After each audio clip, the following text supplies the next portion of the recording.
Hey everyone, welcome back to another exciting episode of Attack Productions. Today, bankrupt once again by Steve, and today we are playing U7 Gohan taking on Trunks and Mai from the newest set.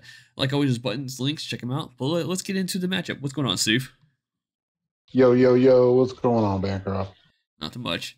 So this is a very long match, and I hadn't had a chance to shuffle my deck, so we're just getting that out of the way now.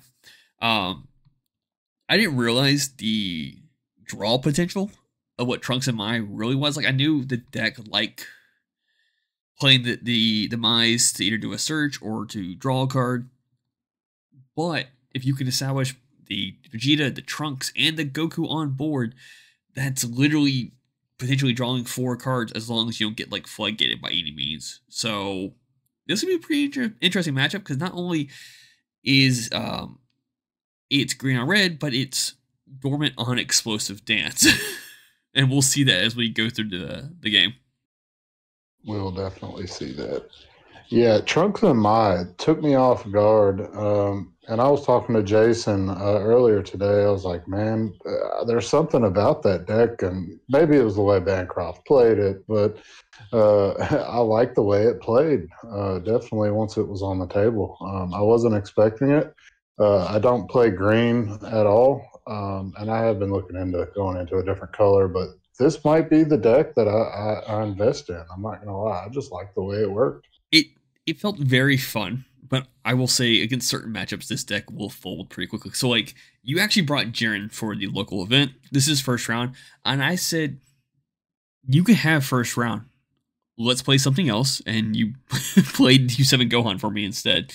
Um, One of the great things about this deck is that if you go first, turn 2, you're easily establishing all of the tokens you need. So the way this works is that you play the Mai. Mines have activate mains, and there's 2 different Mines, and each Mai will play you an Earthling token. One Mai draws you a card on play as auto. The other Mai will search top five cards for a Saiyan or Earthling card with energy cost, I think 4 or less. And that was great because I could pull the super combos that way. And then you're here swinging. I think you swing into my lead. I'm like, yeah, cool, that's fine. I'll take that. Would it have been more beneficial to swing into a Mai? Sure, but you had no other cards to play that turn, so like getting 1 Mai out of the way wouldn't have made a difference, and I could still just awaken like I'm doing right now. Now, those activate mains on each of those Mai are limit 1, so once I have established 1 per card, I cannot do it again.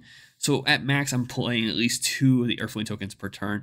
And what's great is that once I'm awakened, on the backside, there is a permanent. As long as I have a Saiyan on board, my Earthling tokens have barrier now, so they're even harder to get rid of. Yeah, and they were pretty hard to get rid of. Gohan doesn't really focus on trying to do what Red does. Gohan tries to do what Gohan does: draw, draw, and draw until you get to the few very slim amount of cards that actually do some damage to your opponent. But you were able to accumulate these tokens and Mize and Vegetas and everything turn 1 and turn 2, and I just sort of sat back and like, yeah, okay. I had the ideal turn Um, 1 start because on the Trunks, it's not a like auto, it's an activate main. You do have to discard a Saiyan or an Earthling card, but then you can play a Mai from your deck. And then I paid 1 to play the other Mai. So I was able to kind of get that good turn 1 start for this deck. And on turn 2, you activate main on the Trunks, which will do the same thing again, discard a Saiyan. It looks like I decided not to go that route though this time, and I just awakened because I just didn't want to discard any other cards in my hand. But potentially on turn 2, you could play 2 Mize with just the leader alone. 1 with the front side and 1 on the back side when you attack, because the back side doesn't actually draw you a card. What it does instead is that it plays a Mai from either your deck or drop. Now, it doesn't say and or, so I don't think I did in this match, but I know in a match against Jimmy, I did um, search the deck and whiffed, which is crazy because there are I play 4 of each Mai. And each of these Saiyans, there's actually another Trunks as well, do all their own unique things, but they all draw you a card. Vegeta will pop a card, I think it's 5 or less. Goku removes 2 markers from an opponent's unison. The 4-drop Trunks will combo a card from your drop, ignoring his skills, and then the 2-drop Trunks it gets a 5k boost in power, making it a 10k. So it's great when your opponent's not awakened, but once they awaken, it's kind of like charge energy or just combo piece. Yeah, and here I decided on going at your Mai, and right after it hit the drop, you were quick to remind me, hey, I'm just gonna play this again from the drop if I need to when I swing with my leader. So, like, oh yeah, okay, well, I mean, granted, there you once I go. start establishing the extra Mai's, the other Mai's I play off the leader, like I already have two on the board, just become combo pieces for me to put into my Z energy. Yeah, it's value. And here with the Z battle card Vegeta, it's great because it'll play the Goku from your drop in rest mode. Now there is an auto on this Goku I completely missed, where if it's played by the Vegeta skill, I think it gets a 5k boost. So when you go into the Vegito, the 6-drop Vegito, it allows you to oh, what's the word? It carries over the positive effects, so it becomes instead of a 20k to 25k, which isn't bad at all. Not at all. Here I'm just applying pressure where I can pressure. And I'm also like in this case the Trunks, I'm trying to get you to awaken. Then you explosive dance me, and I'm like, all right. Yeah, I wasn't expecting to have to use that turn 2 or your turn 3. I was hoping to be able to combo a little bit more, but it just didn't happen for me. The cards were not in my favor. Yeah. Now with explosive dance, in order for me to make an attack, I have to pitch a card for my Z energy with equivalent power. I will actually do that this turn, and it's just because I'm trying to cycle out my Z energy, if I recall correctly. So here I go ahead and swing with the Mai. Oh, maybe not. You Yeah, thought okay. about it. There it is. There it is. And I come with a 15k, and I think I immediately passed. I was gonna couple more cards, but I just leave it at 9k. And the reason being here, like I said, is that I pass turn here, I think. I don't think I do any more pressure. Yeah. And the thought process here is that I'm just setting up for future explosive dances now. Get rid of that 4k that does absolutely nothing for my attacks and putting in cards that will actually get attacks off. So like this Vegeta now. This Vegeta can for sure attack next turn if you happen to do that again to me. Right. Yeah, I'm going into Unison. I wasn't expecting your deck to be so aggressive. So usually against a non-aggressive deck, I would try to wait till turn 3 to go into Unison. Well, I think against you, I just didn't draw into the correct Unison until turn 3. Or no, I charged one. I don't know what I was thinking. So I wait till turn 3 to go into the Unison, and we'll see how it turns out for me. Yeah.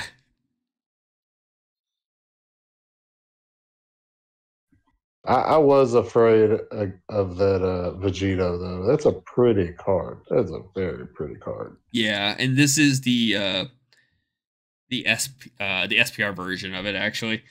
And this is Vegeta. So this video is very interesting. So like this is how you go into the 7-drop as well. So the Yugi and Patara for naturally is if you have 3 or more energy, which I did. Green Vegeta Z battle card and a Sun Goku card, grass green. And then there's activate main this card for 2 energy if your leader is green, Vegito, or both Trunks and Mai, and your opponent's at 3 or more energy. I can play the 7-drop on top of it in active mode, which kind of helps kind of go into this falling jump because when it's played naturally, it gains barrier. So, and here I think I'm just focusing on getting rid of your Unison because I know much. I know the potential of this Unison and how much pressure it can overall provide by just free playing cards and whatnot. And granted, even when you kill it, it plays a card. Yeah, that's the leader auto. You don't really see that being used a whole lot. A lot of the times I forget completely, but nowadays I play this deck a lot, so I remember it. Because that could be an extra combo on the next turn just to draw a card. You can proc autos and everything. You got to have your skills out. But, of course, you go ahead and take care of it. And I will say something I forgot to mention on this leader is that if you and your opponent have combined 10 total battle cards, it gets additional 10k boost as well as part of the attack. And that's why I keep on counting my cards, just making sure I have what we need. Because I was like, oh, I'm going to take care of your battle card, but I will still be at 10 when I attack my leader. Yeah. Now, granted, if I didn't have a Saiyan on board and I was playing as a green deck, man, you could just go dormant potential and just completely obliterate all my tokens. But that's why they have a barrier for that reason, which is kind of nice. And here, See, that's another reason I need to go into green. you did Dormant. neg the Vegito, so that way I wouldn't attack with it, which is kind of smart. He is a blocker, if I recall correctly, though, as well. So there is a negate in this deck. I think I'll play a 1 or 2 of. But if I negate with it, I resand a Vegito card, and it gains, like, I think 5 or 6k power. So it kind of makes the blocker a little more efficient. Right. And because you have this Gohan rest mode, I'm kind of ignoring it a little bit. Yeah, I could pop it. I could swing into it. But then that just gives you the ability to play another one. So I'm like, no, I'm just going to dance around that instead of just messing with it. Yeah. I sort of figured you would do that, but I was also wanting to bait out a dormant pretty early before I even used any energy. So I just went ahead and swing with it. Which is smart.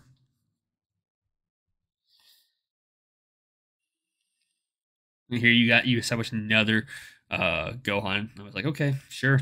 That's a card that's good for you. Yeah, this one I need to stick for at least one or 2 turns. Yeah. I'm not sure if it does or not, though. Yeah, like I said, I do not want you to keep those because those are your draw engine. It's what helps you not only unplay top 5 search, but if you combo you, it's pretty much your leader but doubled. So like it gives you a secondary draw if you combo with a U7 card, and that's during your or my turn. Yes. So the leader when you combo any U7 card once per turn, you draw, and the Gohan is when you combo a vanilla or a skillless, you draw one off of that. So yeah, leader draws a lot. Gohans draw a lot. On top of the Gogeta Unison top 3 search when it's played, and then play the Gohan for free. Mm-hmm. Yeah, it works out pretty good. And you being able to snipe my Vegito is pretty nice. I know we even skipped over it. There's a point where I think I had used my super combo, but I couldn't get the draws from it because I'm not awakened, and that's why I kind of in this particular deck prefer Paragus over Gohan.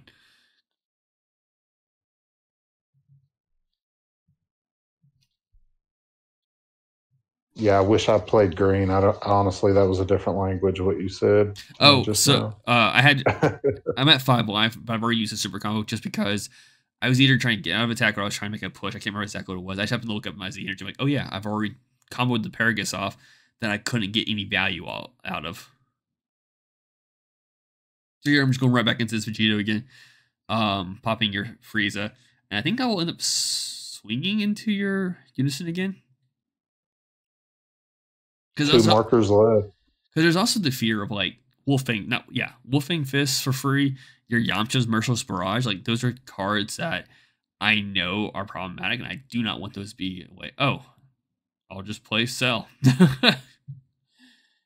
Which in this case, I'm just going for your hand. I do not want you to have a hand anymore. You are tapped out, so like your only feasible negate really is your token negate. And you did not do it. So cool. I'm gonna combo. I think I come up to like 60,000. And I just kind of stopped there where you're at 15k. This way you have to just expend all those draws you've been getting for free. And you spirit boosting feels really good. Spirit boost, get the extra 6k combo power, a couple of super combos. I'm counting not very well. Well, the 6k kind of throws that in a weird spot. So we double check your math real quick. So you get 20, 30, 40, 50, 56, and then there's the additional 61. Yep. So you survive that attack, and I'm debating, okay, his hand's pretty low. I could just clear out the Unison and then just kind of pass there was kind of my mindset.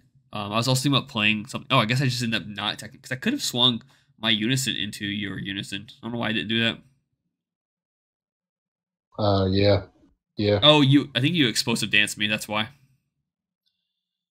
Hmm. Yeah. I expended a lot of the. We missed the explosive dance. So yeah, that's what happened. I still could have done it, but then I couldn't. If you would have had another explosive dance the following turn, I wanted to make sure I had the Z energy for my cell attack again. Yeah, that's smart.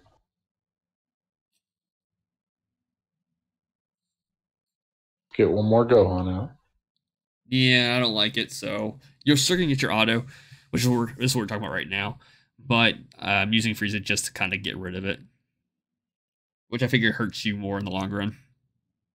It does, because at this point in the game, for the most part, I've already gotten most of my decent U7s. Now I think this Frieza is probably the best pick that I could have this late in the game. But that's only if I have that one drop Frieza to be able to swap into it with. Yeah. I've already plussed markers on my unisons, and you counterplayed my one drop Gohan, so I can't really get that one drop freeze out for cheap. I usually pick and choose when I play a Gohan and when I play a Frieza. This late in the game, I like to play that one drop just to get the three drop Frieza out, but let's see what happens. I mean, you're still at 5 energy, which is fantastic. The problem we're running into now is that you've drawn a lot of cards, but you haven't. I don't know at this point what secret rare you're playing, and if you've seen that secret rare yet. And we're both at 3 life right now as well, which depending on what you're playing is a very scary situation. Let's put it that way. And yeah, and just getting rid of that Vegito sucks, man. So I ended up negating. I got confused by the wording, but yeah, no, I can still negate with this card. I just got to pitch a card. I don't want to do the free way of doing it. So now, if you want to attack, you have to get rid of cards in your hand, which kind of benefits me more because with that initial cell attack, I kind of hit your hand pretty hard, and now unfortunately you have to do more cards on top of that. Yep.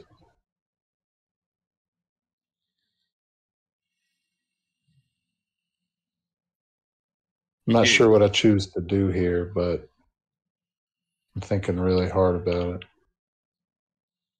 You tap 4, go into your secret rare, and I forget he's triple strike. I always thought he was double strike for some reason. So I'm like, okay, he's a triple strike, sparking 25, I believe, yeah, dual attack. which you don't have that yet. Yeah, and honestly, I don't ever have that with this deck. We need to fix quick. Back in the day. Yeah. Vegito had barrier, so you couldn't actually target it, so we kind of flipped around the targets. I completely forgot about that at the moment. And I was like, does that change you playing your secret rare? And I think it does. So we tried to just back accept that a few interactions. It doesn't change. It doesn't change the state of the game. But for every moment, I was like, oh yeah, he does have barriers. You could not have targeted him. Did you want to switch your target to Vegeta instead? You said yeah. And that's because that Vegito has blocker, right? No. He gains barrier until the end of your opponent's turn to turn he's played. So like you couldn't actually snipe him. That's right. So instead you switch and play the Goku, which is a dual attack 30k double strike, I think. It's a double duel 30k, yes. That negs 30k on play. But he does go away at the end of your opponent's turn with a permanent that says you cannot, neither player can play 30Ks or more battle cards until he's gone, basically. So, And with that, like, there's a good chance I could have survived I don't think I could have survived either your secret rare or the Goku in this situation, but that is today's matchup. Thank you all for tuning in. Keep minders buttons, links down below. Feel free to let us know what's going on. And bye.